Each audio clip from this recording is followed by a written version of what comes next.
Hello, BookTube. I'm Sean Breathes Books.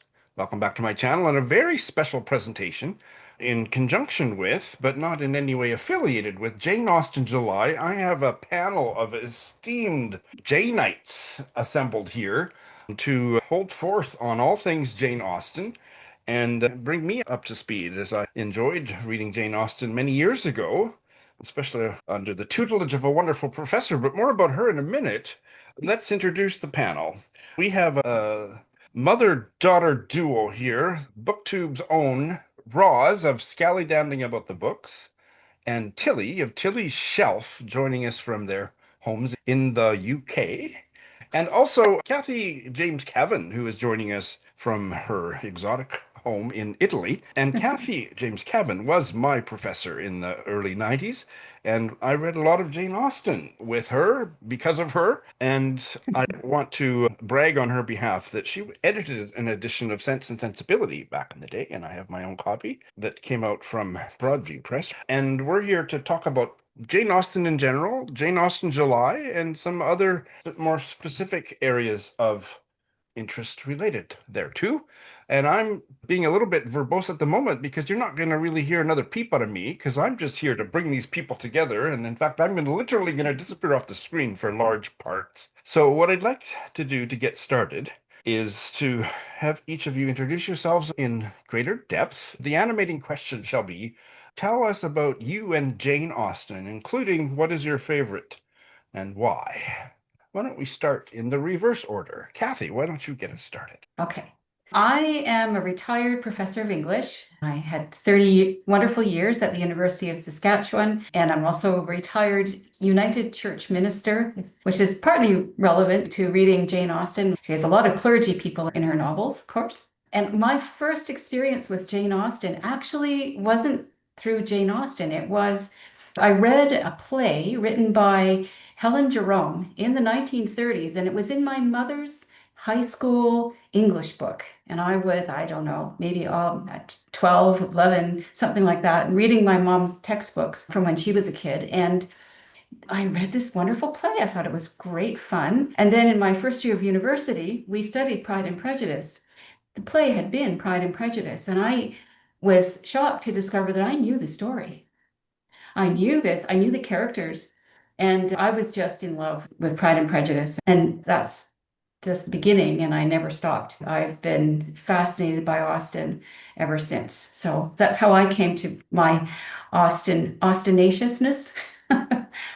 Austen. Anyway, and I think my favorite, it's always a toss-up. I often say Persuasion because I love the tone and the mood of Persuasion. It's shorter than all the rest, and that doesn't necessarily make it the best. I love the writing in that book. But lately I've been thinking Mansfield Park has so much going for it. And people don't like Mansfield Park. They don't like Fanny Price. But I think she's fascinating. And I'm thinking of getting more into Mansfield Park in the next couple of months, just digging right into it. So that's me. Wonderful. Tilly, is now a good time or not a good time for you to introduce? And your microphone is off, but so I'm not sure what you're saying. I just said now will do. And I feel I should probably explain that through a masterpiece of poor planning, I've wound up in sole responsibility of a 9-month-old baby, precisely at the time that we'd meticulously pre-booked to have this. That sounds vaguely Austentinian in and of itself. Somehow. And the thing that's currently keeping him entertained is rocking the chair that's got my laptop on it back and forth. Yeah, some sound and visual interference is happening. No problem. That's all just adding to the allure of this call. In introducing yourself in the way that I invited you to, can you also say a bit about Jane Austen July? Absolutely. So Jane Austen July is a month-long read-along, obviously in the month of July. It's hosted by Katie at Books and Things and Marissa at Blatantly Bookish. I think is it just the two of them this year? And Claudia. Claudia has been to Sudbury. In which we follow the same prompts every time. Read books by Jane Austen, about Jane Austen, from the time of Jane Austen. There's 6 prompts. I won't list them all. And it's something that I've been doing since I started on BookTube, and it's the way, crucially, that I hooked Roz and pulled her into BookTube, because I said, Roz, there's this great event called Jane Austen July, and there's a tag to go with it where you have to answer these questions that are like, oh, who's your favourite Jane Austen character? And we just had an absolutely fantastic time going through those questions. The character you love to hate, things like that. It was years ago now, and you don't see this tag around. How I started with Jane Austen, I think, was with Pride and Prejudice. And I know I must have been pretty young, because I know for sure that I'd read Pride and Prejudice before going to see the 2005 adaptation with Keira Knightley in the cinema. So obviously when it first came out, that came out in 2005. I was born in 1994. So that means I'd read Pride and Prejudice around age 11, which presumably I couldn't really understand a lot of it at that stage. But I was furious because the 2005 adaptation wasn't like true to the book. It not got right. Favorite Jane Austen book now? It's really interesting because, as Kathleen was saying, Mansfield Park is underappreciated among Jane Austen's novels. But when I was thinking, what am I going to say for this? It is the one that I get drawn back to. And I think it's because you have to work to love it. And once you put the work in and like you've read it once and been like, oh, but that didn't go how I expected it to go. It's not very romantic. I don't really get it. But if you read it again and you start to see the depth there, you feel like you've earned your affection for Mansfield Park. So yeah, I was going to go for Mansfield Park as well. Great, thank you. And Roz, let's go full circle with you, and including anything else you want to add about Jane Austen July, but specifically what maybe right at the end of your talk, what the group read is, because that'll lead us into part two discussion. Brilliant. Yeah, where did I start with Jane Austen? Obviously, I don't Didn't have you, a real... Didn't you go to school with her? You cheeky thing, sure. I'm just a little bit younger than that. You do realise that it's her 250th anniversary. I also realised that you and I are about the same age, so I don't know what the hell I'm... Yeah. And I don't have a date to hang it on, it's 2005, but I know that, yes, I was similar to Tilly. I was around 11, 12 when I first read Pride and Prejudice, and Pride and Prejudice is the gateway drug for Jane Austen for most people, isn't it? And was totally sucked in and enamoured of that. And then in my teens read all the others, and hit Mansfield Park and did think, oh, this is a bit dreadful. When you're like 14, it's not the book that you want to read. When people say, what's your favourite Jane Austen? And since then I must have reread them multiple times. And then what a joy to have a daughter that wanted to read them and gave me a reason to reread them all, and then sucked me into BookTube through Jane Austen July. When you say, which is your favourite Jane Austen, my immediate answer is the one that I read most recently, because whichever I read, I think, oh, this is the best, I love this. Apart from Northanger Abbey, which has never been my favourite, although I think it has been Tilly's favourite at some point, maybe. I love Northanger Abbey. It's such a sweet book, and yet there's also so much to it. But I could defend Northanger Abbey. You could make a case for all of them. I just think you underappreciate it. But generally, and more seriously, I was laughing when you were talking, Kathy, because I think that I tend to say when pressed that Persuasion is my favourite. But just lately, I've been edging towards Mansfield Park instead. Yeah, but I think I'm going to land on the side of Persuasion. It's something about the slightly melancholic tone and then coming good that has spoken to me. But I love all of them, so, as I think we probably all do. And yes, Jane Austen July, as Tilly was saying, has prompts to read one of the main novels, read one of her other works, lesser works, or the letters and other things by Jane Austen, to read something that's like an Austen adaptation, a modern version, or alternatively historical fiction set in her era. That's the one that I always struggle with a bit. Yeah. And then to read something by one of her contemporaries. And I'm thinking that later in this conversation, Tilly and I, we may be picking your brains a bit on that, Kathy, because you're the sort of 18th century literature expert, we know. But one of the other aspects of Jane Austen July is there's a group read. So this year's group read is Emma. And I'm really looking forward to revisiting Emma, because Emma's one of the books that, oh, yes, there's one. Look, there's another. Or I've got this one. Emma's one of the Jane Austen books that sometimes people are quite critical of. And I'd be interested in hearing your opinion of Emma, Kathy. I absolutely love it, but there are criticisms that get thrown at it, I think. Yeah, Emma is my favorite. And Oh. I always get my back up when people say they don't like it because they don't like the titular protagonist. And I thought she was lovely, but maybe I'm saying more about myself than anything. But I am really excited that this is the group read this year. And so this will be my first year participating in Jane Austen July. And what better way to re-experience Emma? With that said, lovely people, have at it. I'll just add, actually, interesting that it's your favourite. It's my husband's favourite of the Jane Austens that he's read, and he's experienced all of them as adaptations, but he's not read all of them. And interestingly, he loves Emma, but he hates Persuasion because he says nothing happens. And I would argue, honestly, that a lot less happens in terms of events.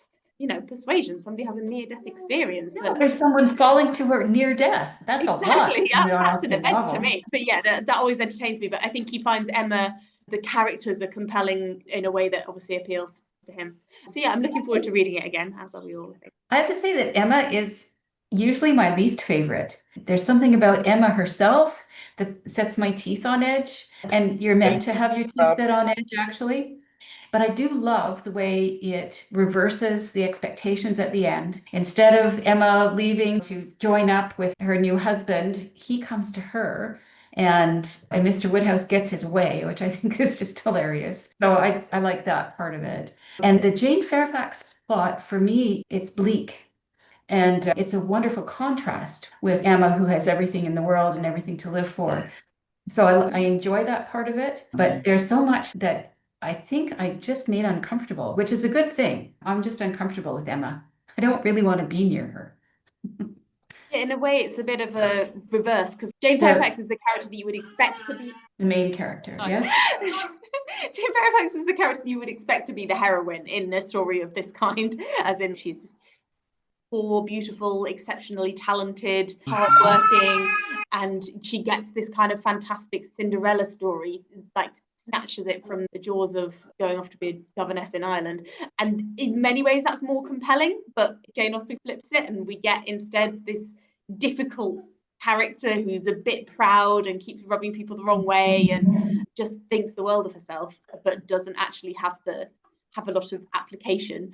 But yeah, we still somehow love her. And I think I probably see some of myself in Emma, and that's why I quite like to see her have a happy ending. Yeah. Which is why, Tilly, you're my favorite of all of Ross's children.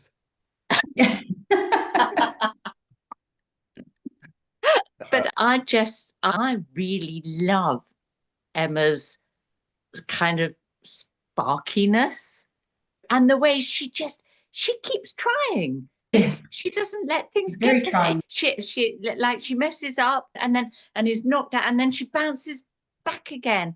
Yes. Yeah. She's a very resilient character. And yes, she has loads of advantages, but that's not her fault. She's got a really snarky brother-in-law. I don't like John Knightley very much at all. And that adds spice to the novel, for sure.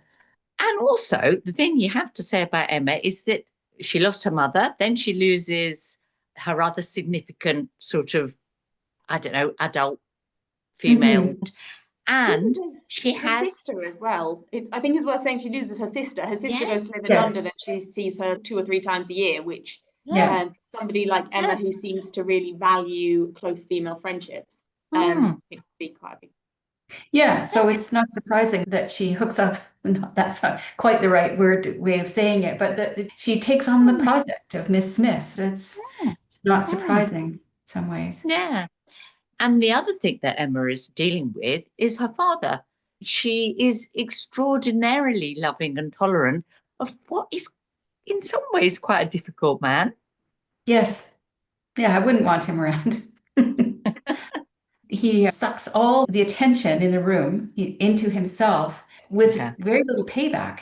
He just, it's all about his gruel and his habits, and he gives very little, it seems to me, in any social situation. And it's really interesting to me that he's the social center of Highbury, the only claim he has is status. So I love that part of it. It's quite an interesting comment, I think. Austen. You do wonder if somehow he's earned that by how he was previously. Yeah, it's an odd situation, but then that's the beauty of Jane. She doesn't make things overly simple. There's not much backstory. In fact, he is described as being a valetudinarian all his life. I think that's on the first page, which I love that. He's always been this way, right? Pedantic, practice, whatever. Yeah. They have to have a theme with her father characters being set in their ways, I suppose, because you get the same with Mr. Bennet has always just, since his marriage, always just retreated to his library. And who's the other father that I'm thinking of? Oh, Sir Walter Elliot. It's Walter Elliot, yes. There's a lot of connection between, I think, Sir Walter Elliot and Mr. Woodhouse, because they're both of them very self-centered, self-regarding characters. Yeah. Fathers too. Appreciate their daughters.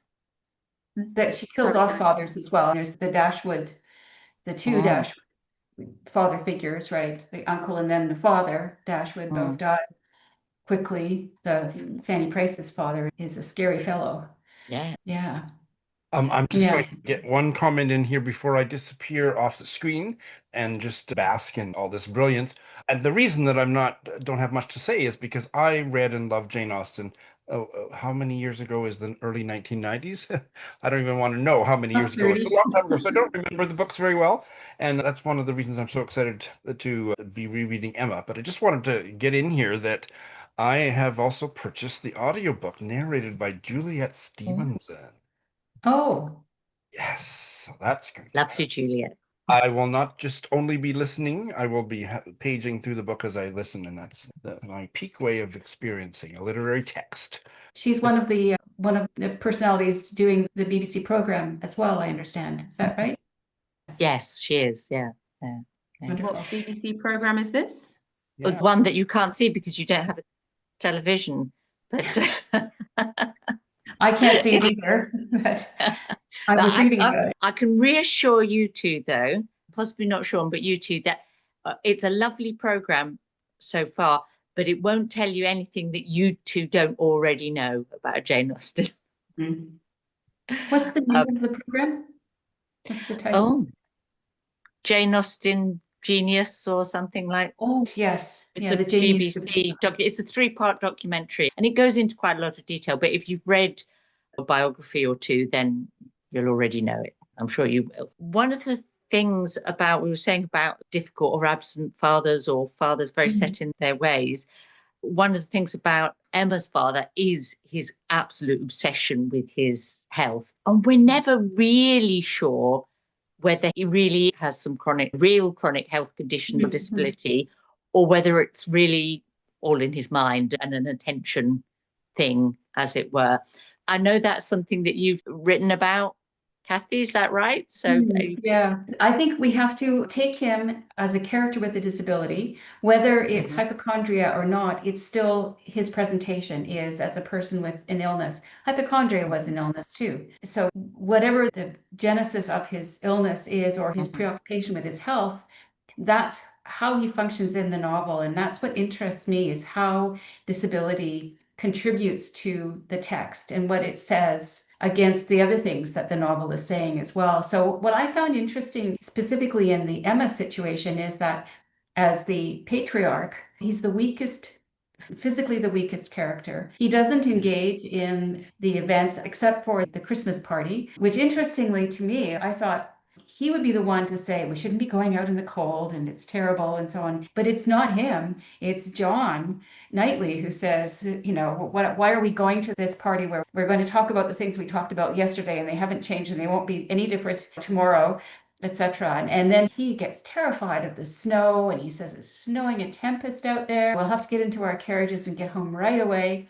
And the novel describes the snow as being perhaps half an inch, a little bit of a skiff of snow, really, we would say in Canada. But so I found that really quite curious.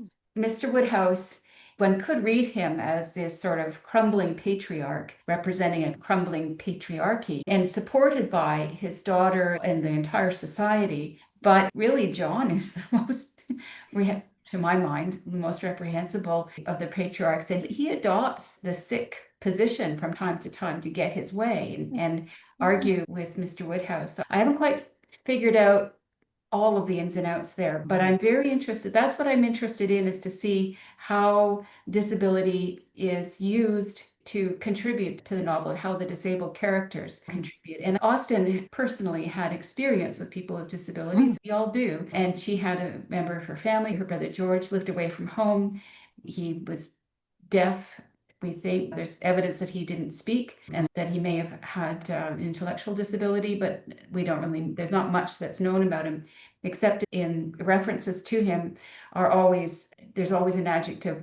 The adjective poor comes before his name. So he's always poor George.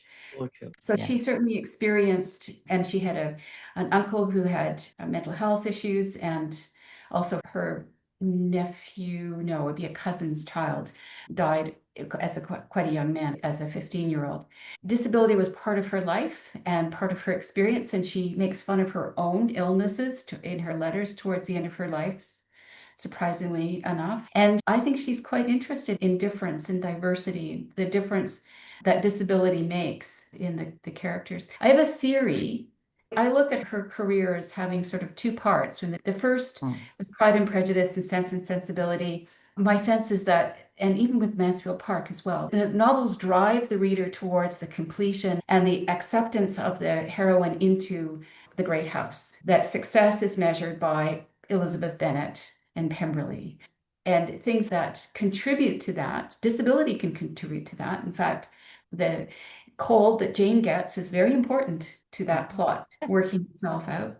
And then later, I think that disability is turned against that plot structure of the great house and the heroine coming home and becoming the lady of the manor. That gets turned on its head in the last, especially in Persuasion. And disability there also plays an important role, but I think it plays a role in poking holes in the standard completion, the standard conclusions to novels, the happily ever after thing. Now, I'm not sure that I read, for example, Louisa's fall from grace, that Louisa's fall is necessarily a fortunate fall. It does teach her the seriousness that she didn't have before. But I wonder, she could have died so easily, and she was near death. And that seems an extreme way to teach a character a lesson. So that just leaps off the page to me as being over the top, and I'm curious about that. But yeah. But then in a way, I feel that there's something about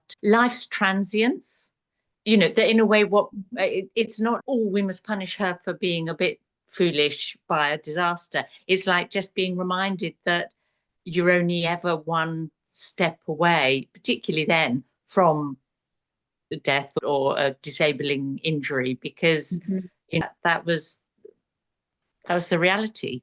Yeah, we also get Fanny Harville dying, and that she dies just after she's finally married. Was it just after she finally married, or just before they finally? No, she's engaged to Ben. Yeah. Yeah, and I think that Fanny Harville's death and Louisa's near death is, in a way, they're there to remind us, as Ros was saying about the transience, of the fact that Wentworth might not have had that second opportunity, and to stress the value of this chance that they have where they meet again. Yeah.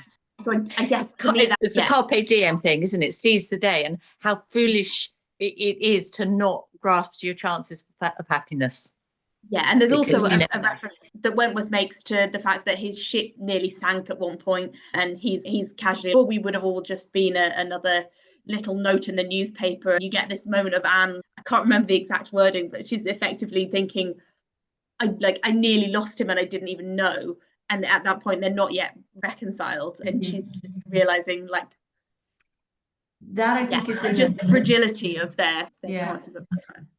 and that's in the narrative of I think, if I'm remembering correctly, the narrative of Don Musgrove's death. And there's some weird language around that, but it was clear that life at sea was not guaranteed. Yeah. It's difficult and precarious. John Musgrove's death is interestingly portrayed because it's almost sold as being a good thing for the Musgroves that their wayward it's comic. It's handled in a comic way, kind of. Mrs. Musgrove's fat sighings over the death of the son that nobody really cared about. Yeah. I was thinking about Anne's friend, who's Mrs. the other sort of Mrs. Smith, disabled character that we meet. Yes, Mrs. Smith's very important. Yeah. And who's absolutely crucial, I think. She's such a positive character and role model for Anne, despite for dealing with her life's challenges. And what's interesting is, and again, I'll look to you, Kathy, to expand on that, but like very often in literature up to this point, disability is used almost like a metaphor for being bad, or there's an association between disability and potentially evil, or not necessarily big evil, but I can't think of the right word, but deviousness or meanness. There's often negative associations around it. And it feels like Austen doesn't use it in that way. Yes, I agree with you. Yeah. And many of her characters with disabilities they're not marginalized. They're not just sort of a foot or a plot device. They contribute to the overall purpose of the text, the overall, in my view anyway, the critique that the novel provides includes the people with disabilities. And Mrs. Smith in Persuasion, I think, is a key character. And I think there's a recent film of Persuasion that leaves her out entirely, which to me means that they didn't really tell the story, at least not the story I know.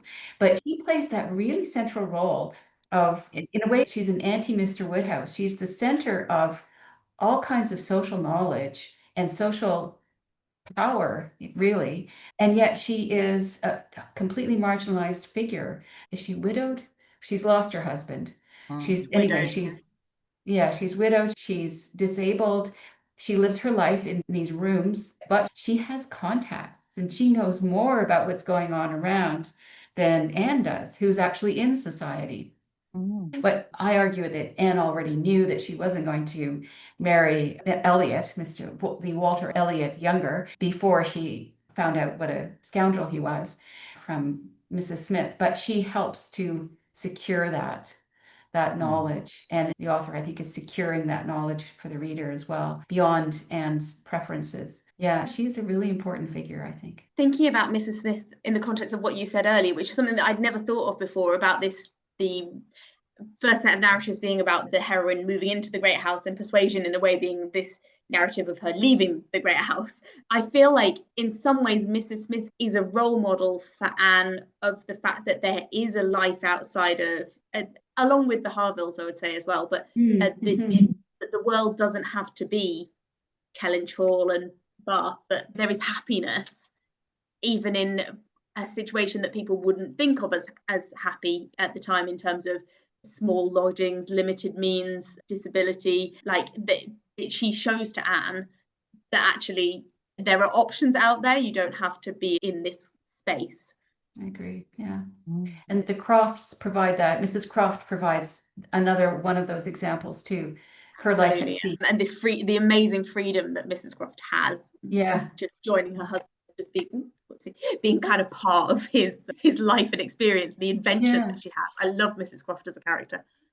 Interesting what you said earlier, Kathy, about people with disabilities aren't necessarily marginalized, because one of the things that struck me when I was thinking prior to this discussion is they are often disbelieved, or the text kind of throws doubt on what they said. Thinking about Mrs. Bennet, for instance, she constantly talks about her nerves, and she obviously does have, like, her lived experience is one of quite a lot of potentially quite justified anxiety, and like she needs a lot of reassurance and support, but we're encouraged to be dismissive of that. And similarly in Emma, we've got Frank Churchill's adoptive mother, so I think that's he's actually his aunt, Mrs. Churchill, and he's constantly saying that she's ill, and nobody really believes that she's as ill as she's making out, and then she does die. No, but we've got this kind of sense that people's health isn't necessarily believed to be what they say it is, I suppose. I don't know. Yeah, my take on that is that Austen is playing with hypochondria, which was common, while the 21st century response is to say, it's all in your head, get over it. It is actually an illness. Hypochondria is seen as an illness that people could have to live with during that time period. And yet, I think Mrs. Bennet's nerves are played for fun and laughter. But you're right, at the same time, her life trying to find places for 5 daughters is not easy. And she's getting nothing from her husband, who's, he doesn't think that this is a problem, except that it is.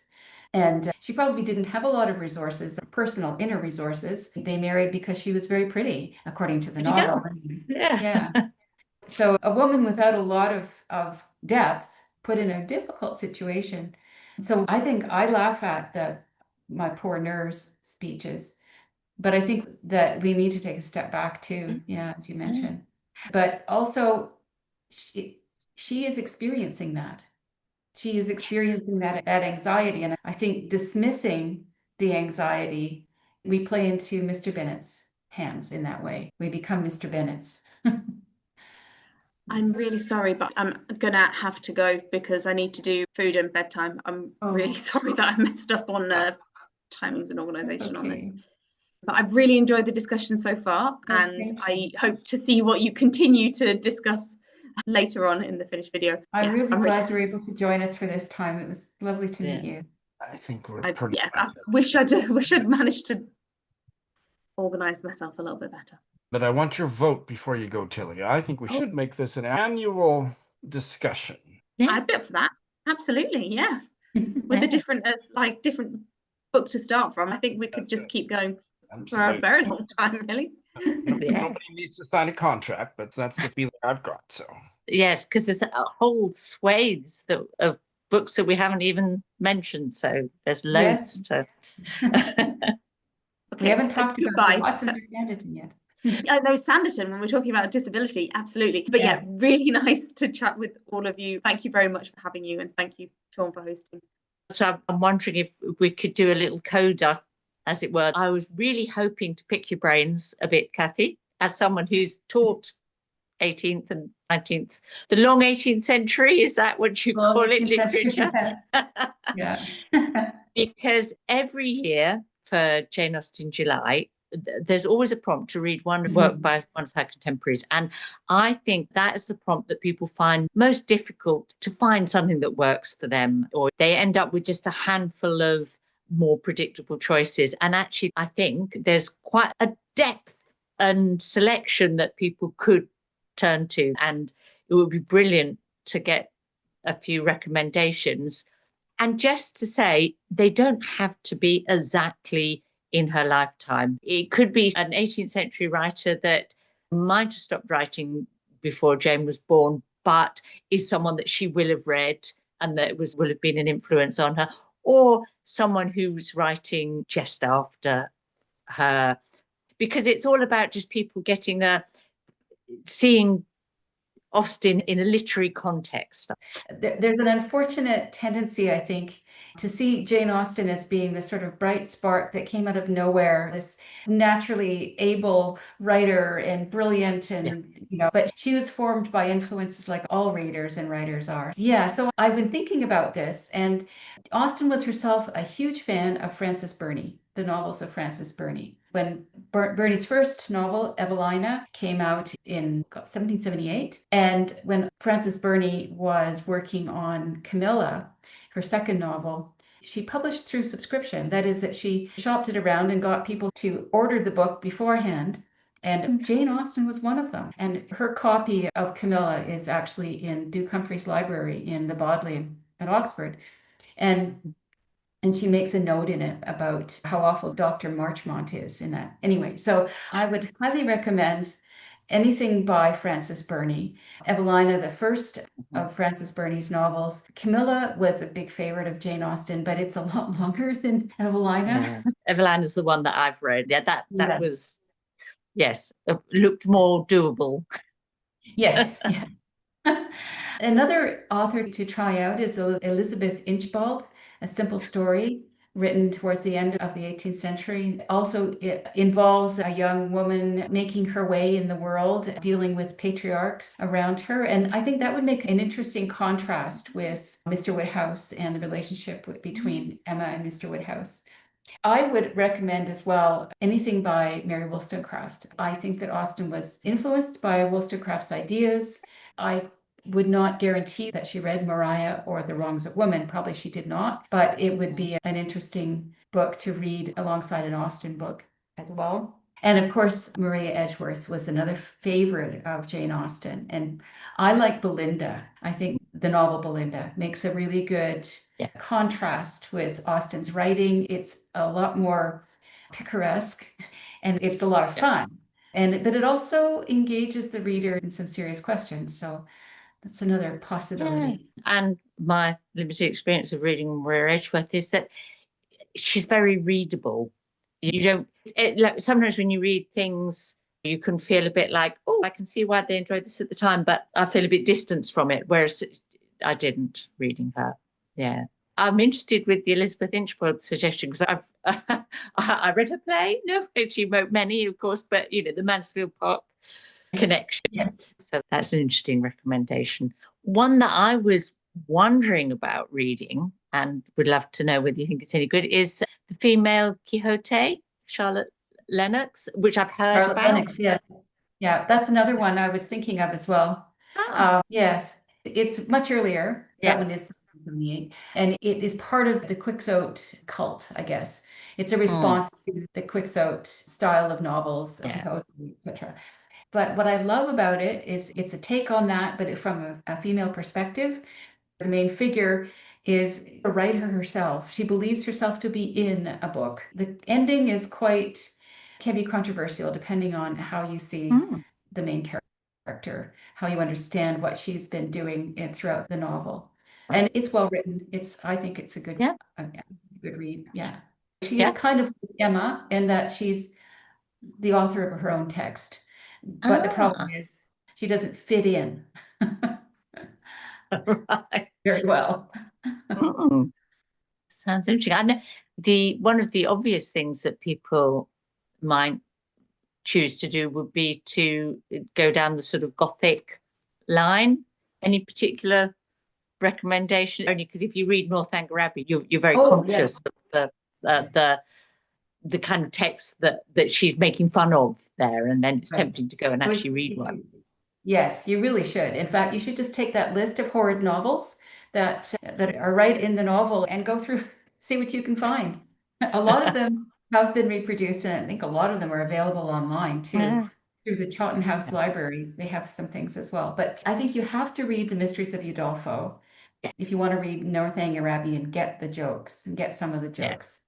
That for sure. But I would read any Radcliffe. I love Radcliffe, the Italian, anyway, and Mistress of Udolpho, for sure. For sure. Yeah.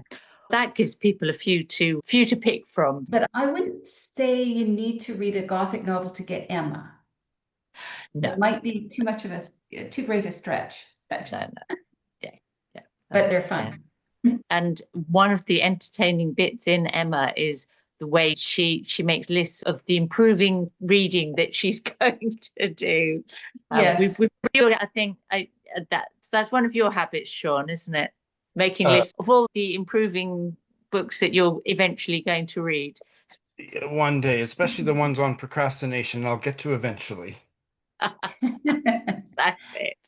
Speaking of improving, I feel like just eavesdropping on this incredible conversation has improved me considerably, and I hope we will reconvene next year, if not before, above whatever literary topic. It's so lovely to bring the people in my literary universe together. This was a smashing success, and I'm really excited about Jane Austen July, and I hope that the people watching this that didn't know about it will take part as well.